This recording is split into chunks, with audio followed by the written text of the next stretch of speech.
If you're a small creator on YouTube and you feel invisible, then this video is for you, because I've been there, and after 2 years I still kind of am.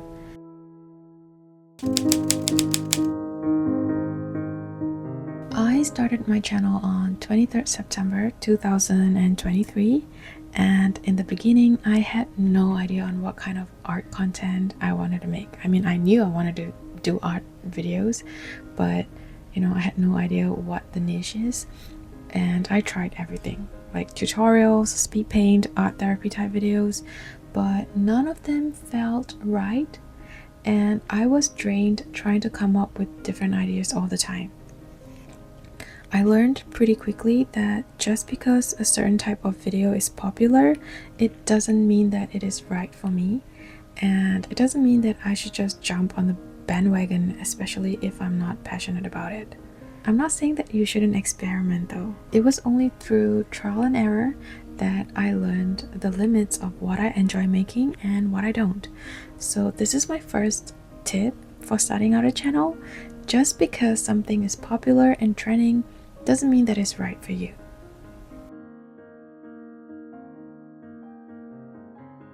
Like most small creators, I struggle with getting views on my videos, and it really sucks because you spend like hours and days crafting what you think is a really good video, only for it to get like 20 views when you upload it, right? And that's really discouraging.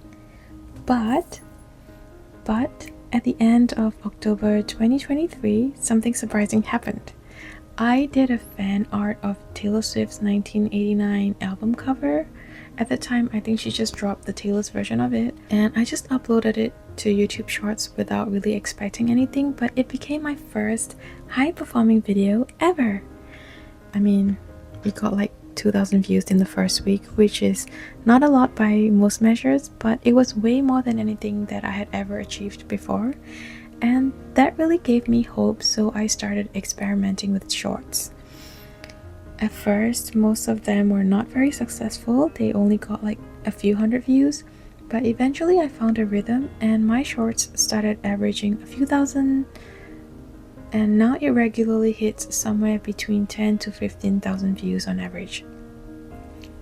But I'm not here to flex on anyone, because remember, I'm still not monetized.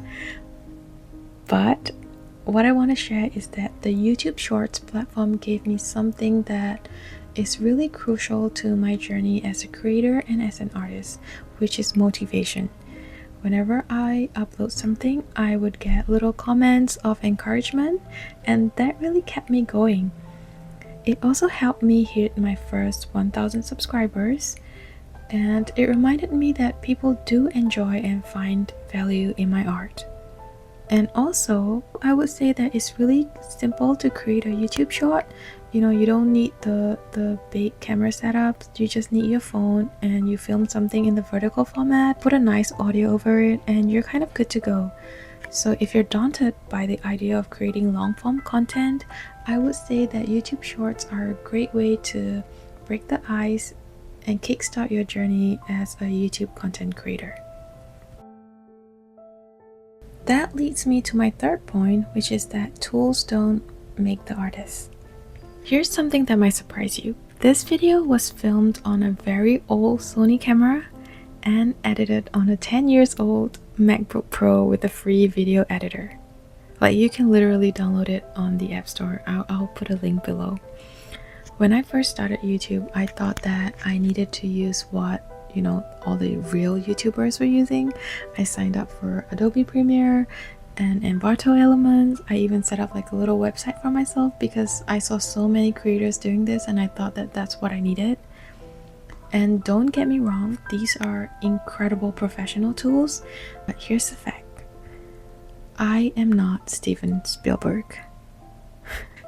I'm just a one-woman single camera team, and I don't need fancy effects or transitions. I just need to stitch clips together, add some captions, and add in my voiceovers. I think for the past like 1.5 years that I was subscribed to Premiere Pro, I used maybe 10% of the functions that it provided. So paying for such a powerful program was a bit of an overkill. And honestly, at $30 to $40 a month, it just doesn't make sense for a channel that really wasn't earning anything yet, you know.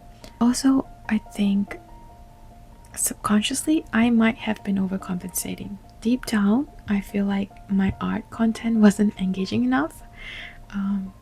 Partly because I'm still a fairly new self-taught artist, so I wasn't confident in my skills, and I try to make up for it by like getting flashy editing tools.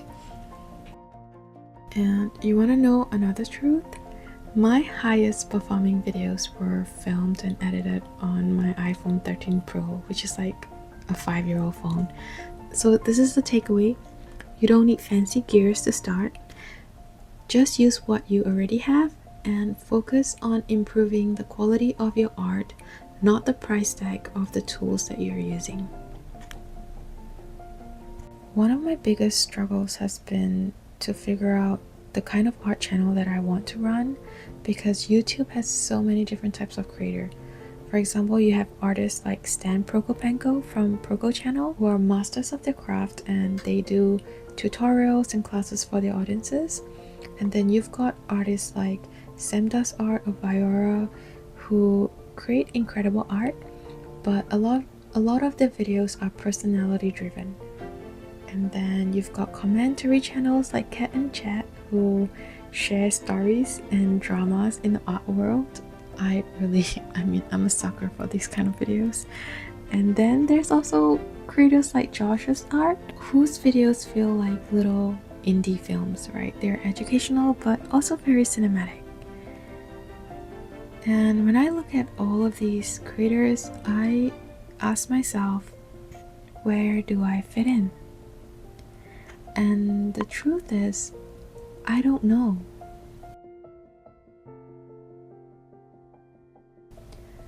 So I've tried a lot of different things. I've tried to do tutorials like Stan, even though I'm not very good at it. I've tried to be more humorous in my videos like Viora, but looking back, I do find my content kind of cringe. But yeah, the truth of the matter is, I didn't feel comfortable trying to fit myself into a mold of all these artists, content creators before me. And what I realized over the past 2 years was that I'm not Stan, I'm not Viora, I'm not Sam, I'm not Josh, and I don't really need to be them. The thing is, even though I haven't exactly found my niche, I did find what I love. When the outside world goes to sleep and the only sounds are the clinks of my brushes against my ceramic palette, there is a sense of peace that I cannot find anywhere else. Whether it's good or bad, pretty or ugly, when I paint, there is a sense of fulfillment.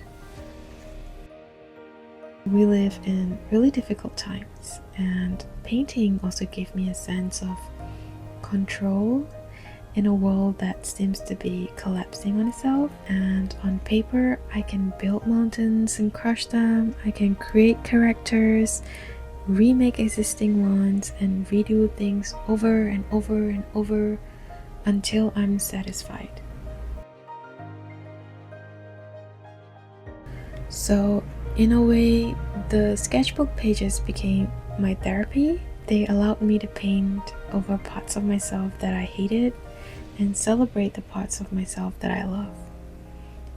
And now, 2 years on, even without monetization, I have no regrets about embarking on this journey.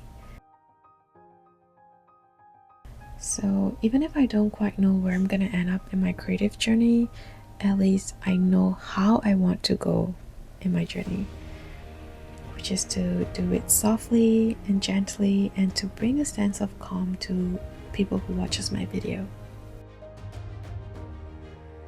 If you're a small creator or an artist thinking of starting a channel, here's my advice. Don't give up.